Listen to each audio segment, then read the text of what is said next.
warahmatullahi wabarakatuh. Alhamdulillah, lahun ni'matu wa lahul fadlu wa lahut sana'ul hasan. Wa salawatullahil barrir rahim wal malaikatil muqarrabin ala sayyidil mursalin Muhammadin wa ala alihi wa sahbihi at-tayyibin at-tahirin. Allahumma la sahla illa ma ja'altahu sahla wa anta ya hayyu ya qayyum taj'alul hazna idza syi'ta sahla. Allahumma akrimna bil ikhlasi fin niyyati wal qawli wal amal. Para jamaah yang dirahmati oleh Allah, patutlah kita bersyukur kepada Allah karena pada sore hari ini Allah telah memberikan kekuatan hidayah kepada kita sehingga kita terus mengikuti kajian ini, kajian ilmu dharuri yang pada sore hari ini kita akan membahas tentang ilmu tasawuf ataupun ilmu akhlak. Kita diberikan kekuatan sehingga kita bisa mengikutinya dalam keadaan sehat wal afiyah. Sholawat serta salam semoga tetap tercurahkan kepada baginda Nabi Muhammad SAW. Jadi sekarang kita akan menjelaskan tentang maksiat-maksiat yang kemungkinan itu dilakukan oleh telinga. Kemarin kita sudah jelaskan maksiat-maksiat yang dilakukan oleh mulut banyak sekali. Yang kemarin kita jelaskan itu adalah haram. Kemarin dijelaskan bahwasanya haram mencium, berciuman ketika dalam keadaan dia itu lagi ihram umroh ataupun ihram haji, sebelum melakukan tahallul awal. Itu kan kemarin tahallul awal itu kita sudah jelaskan apa itu, yaitu sudah melakukan 2 di antara 3. Ada kalanya tawaf ifadah, tawaf rukun, atau mencukur atau melontosin. Bagi dalam bab haji itu bagi perempuan utamanya itu adalah mencukur beberapa helai. Kalau bagi laki-laki itu kan melontosin, dicukur sampai habis gitu kan. Atau dia sudah melakukan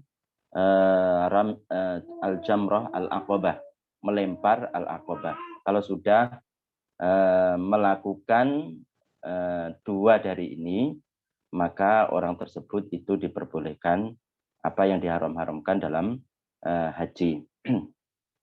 Kemudian juga kita jelaskan kemarin bahwasanya haram juga seorang suami mencium istri ketika dalam keadaan puasa yang wajib. Kemarin kita kan puasa Ramadan. Jika ketika dia itu mencium, dia menimbulkan syahwat dan khawatir untuk keluar mani. Jadi kemarin kita sudah jelaskan bab yang paling luas tentunya dibahas di bab puasa. Kemarin kita sudah jelaskan. Jadi haram itu kalau khawatir untuk mengeluarkan mani. Gejolak gairahnya kemudian khawatir untuk mengeluarkan mani. Jadi yang membatalkan tetap kalau keluar, kalau tidak membatalkan puasanya. Tapi perbuatan tersebut bagaimana? Meskipun ia tidak keluar tapi khawatir untuk keluar mani tetap haram. Kemarin kita jelaskan. Kemudian juga kemarin kita sudah jelaskan bab yang terakhir dalam masalah maksiat mulut, yaitu haram bagi seseorang laki-laki mencium orang lain, yaitu orang lain ini dimaksud adalah selain istri, kemudian selain mahram, dan selain budaknya. Kemarin kita sudah jelaskan. Kemudian yang berikutnya maksiat telinga. Di antara maksiat telinga, maksiat telinga adalah mendengarkan pembicaraan sekelompok orang yang menyembunyikan pembicaraan tersebut darinya. Berbicara, dan ini itu banyak sekali orang yang melakukannya.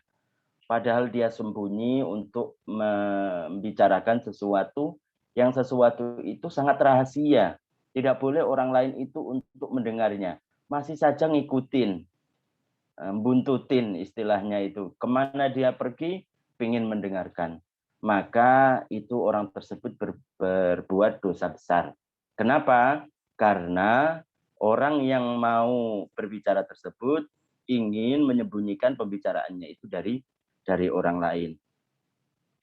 Bahkan dalam hadis Nabi Shallallahu Alaihi Wasallam bersabda yang artinya adalah orang yang berusaha untuk mendengarkan ucapan orang lain yang disembunyikan, nggak mau pembicaraannya itu didengar oleh orang lain, maka apa? Maka di hari kiamat besok akan ditumpahkan kepadanya, telinganya akan dituangkan kepadanya apa? Yaitu timah yang sudah mencair. Coba, dosa besar berarti. Kalau orang tersebut berusaha untuk mendengarkan pembicaraan orang lain tersebut itu tidak ridho. Orang tersebut itu, orang yang berbicara itu tidak rela terhadap pembicaraannya didengar oleh orang lain. Tidak mau didengar oleh orang lain. Masih saja ingin kalau bahasa istilah Jawa itu menguping gitu. Itu tidak boleh. Itu tidak boleh. Orang yang seperti itu, orang yang berusaha untuk mendengarkan pembicaraan orang lain, sedangkan orang lain itu tidak suka dengan didengarnya pembicaraan tersebut, maka nanti di hari kiamat Allah Subhanahu wa taala akan memberikan siksa kepada dia berupa apa? Akan dituangkan ke telinganya timah yang meleleh. Berarti dosa besar. Berarti dosa besar. Itu tidak boleh. Jadi berapa banyak sekarang? Makanya seseorang kalau sudah melakukan hal-hal yang ini, ilmu-ilmu yang daruri, akhlak yang seperti ini, betapa orang itu aman. Tidak ada rasa dengki, tidak ada rasa iri, tidak ada saling ngomongin yang tidak diperbolehkan dalam syariat, tidak mendengarkan, berusaha untuk mendengar pembicaraan orang lain yang orang lain tersebut tidak rela terhadap pembicaraannya didengar oleh orang lain. Maka tidak boleh kalau sudah begini, kita harus mempraktekkannya. Jadi jangan dibiasakan berusaha kalau umpamanya setan menggoda kita untuk mendengarkan pembicaraan siapapun itu, pembicaraan orang tua, pembicaraan saudara, kerabat. Yang penting kerabat, saudara itu tidak mau mendengar kata-kata ini didengar olehnya. Kata-kata ini tidak mau didengar olehnya, apalagi orang lain. Tentu tidak boleh. Jadi berusaha kita kalau setan ingin menggoda kita supaya berusaha mendengar, kita berusaha untuk mengingat hadis ini. Hadis Nabi Shallallahu Alaihi Wasallam yang artinya bahwasanya orang yang ingin berusaha untuk mendengar ucapan orang lain dan orang lain itu tidak suka terhadap apa yang didengarkan dia, tidak suka untuk didengar oleh orang lain, maka orang tersebut akan dituangkan kepadanya timah yang meleleh. Berarti dosa besar. Berat bagi dia untuk siksa yang seperti itu. Jadi ingat hadis ini supaya kita bisa menjaga telinga kita dari perkara-perkara yang diharamkan. Jadi jangan karena kebiasaannya itu adalah kebiasaan jelek, kita tidak mau merubahnya. Kemudian yang berikutnya itu adalah mendengarkan seruling dan tumbur. Mendengarkan seruling dan tumbur. Seruling itu sesuatu yang ditiup. Al-mizmar bahasa Arabnya. Ataupun al-autar. Itu. Jadi tidak boleh kita mendengarkan sesuatu alat musik yang di situ ada serulingnya, yang di situ ada tumbur. Tumbur itu apa? Tumbur itu alatun tushbihul uda. Jadi alat yang serupa dengan ud, macam gitar. Jadi kan gitar itu macam-macam ya. Ada gitar, intinya sesuatu itu ada senarnya. Maka tidak boleh. Karena dalam hadis ada hadisnya baginda Nabi Shallallahu Alaihi Wasallam. Kalau sudah seperti itu, kalau sudah ada hadis Nabi Shallallahu Alaihi Wasallam dan itu sabit, itu adalah sahih, maka kita tidak pedulikan entah itu dalam kitab apa mengatakan bahwasanya seruling itu boleh, gitar itu boleh, maka berusaha untuk apa? Untuk kita mentaati apa yang disabdakan oleh Nabi. Masa sabda Nabi Shallallahu Alaihi Wasallam yang benar-benar dari Nabi sabit, benar-benar dari Nabi Shallallahu Alaihi Wasallam dikalahkan dengan perkataan orang yang ada dalam kitab. Oh, kata orang ini dalam kitab ini kan boleh umpamanya. Jadi kita bahas dua alat musik. Apa itu? Yang pertama itu adalah seruling, yang kedua itu adalah tumbur. Tumbur itu adalah alat sejenis gitar. Kalau kita tahu di di macam gitar itu kan ada yang tempat memetik senarnya itu kan ada yang gemuk, ada yang ramping, ada yang kecil begitu, ada yang sedang. Masing-masing dalam bahasa Arab ada bahasa Arabnya sendiri-sendiri. Yang ini yang dimaksud tumbur itu adalah alat yang tempat memetik daripada senarnya itu gemuk, kayak seperti yang digunakan oleh orang-orang yang gambus. Kalau kalian tahu gambus, nyanyiannya ataupun kata-katanya itu kata-kata nuansa Islami. Kata-kata nuansa Islami, tapi tidak semua. Kadang yang dilafalkan meskipun Arab itu menunjukkan tentang Islam. Kadang orang karena tidak tahunya ya orang Indonesia saking sukanya dengan bahasa Arab. Kadang dia tidak mengerti, dikira bahwasanya Arab tersebut itu adalah sesuatu yang semuanya baik. Padahal tidak semua bahasa Arab itu artinya adalah baik. Tidak semua. Tidak semua. Kadang orang begitu. Jadi karena tidak ngerti, yang penting Arab dikira itu adalah Islami. Dikira itu adalah mendorong pada kebaikan. Padahal tidak semua. Tidak semua. Jadi kalau di situ sesuatu pertunjukan dan lain sebagainya ada seruling, kemudian ada tumbur, yaitu alat serupa dengan gitar, intinya ada senarnya, maka itu haram hukumnya untuk mendengarkan. Haram hukumnya untuk mendengarkan seruling dan tumbur, yaitu alat seperti gitar tersebut. Itu karena berdasarkan hadis. Artinya kalau kita sudah mendengar bahwasanya memang ada hadis, kita tidak boleh mengalahkan dengan perkataan sebagian para ulama. Begitu. Kemudian yang berikutnya adalah yaitu alat musik yang menyerupai gitar. Itu maksudnya dari tumbur tadi. Yaitu bentuknya gemuk, tempat memetik dari senar tersebut. Biasanya dipakai oleh orang-orang yang gambus. Itu haram hukumnya.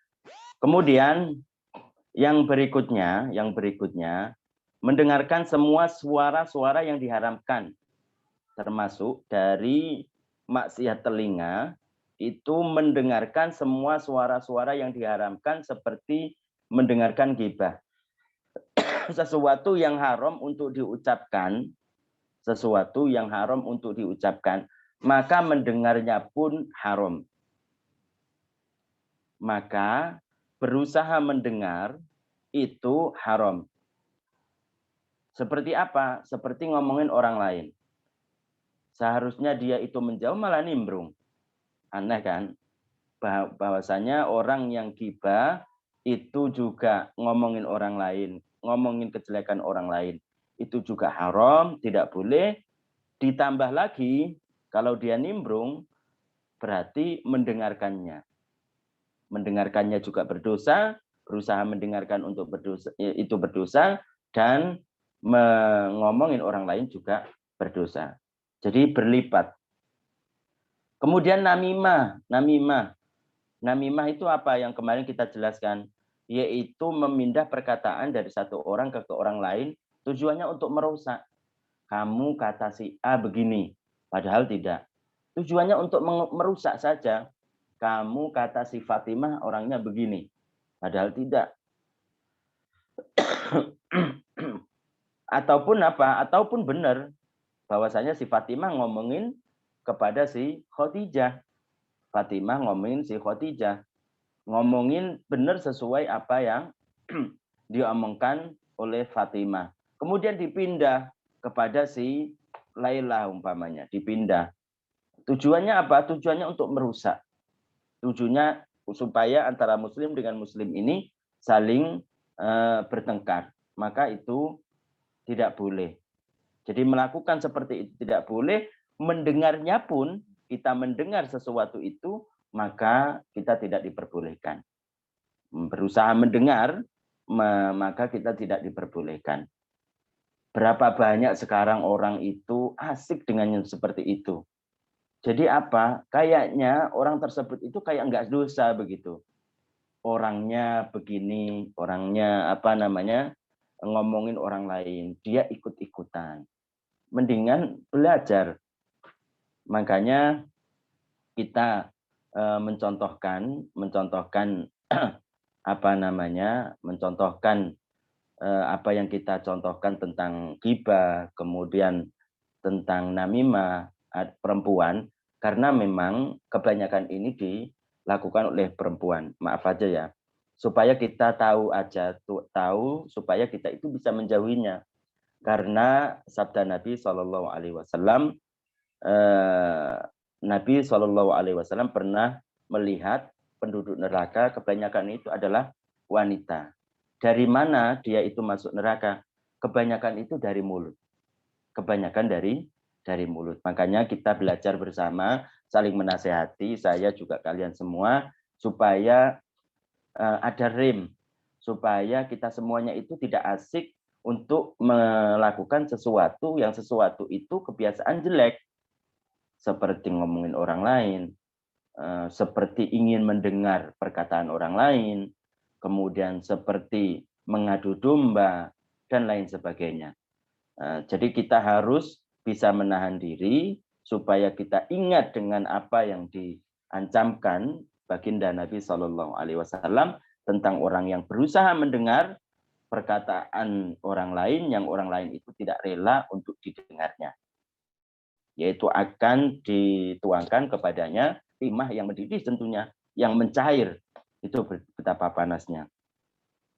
Dan semacamnya itu maksudnya apa ya, tentang masalah lisan.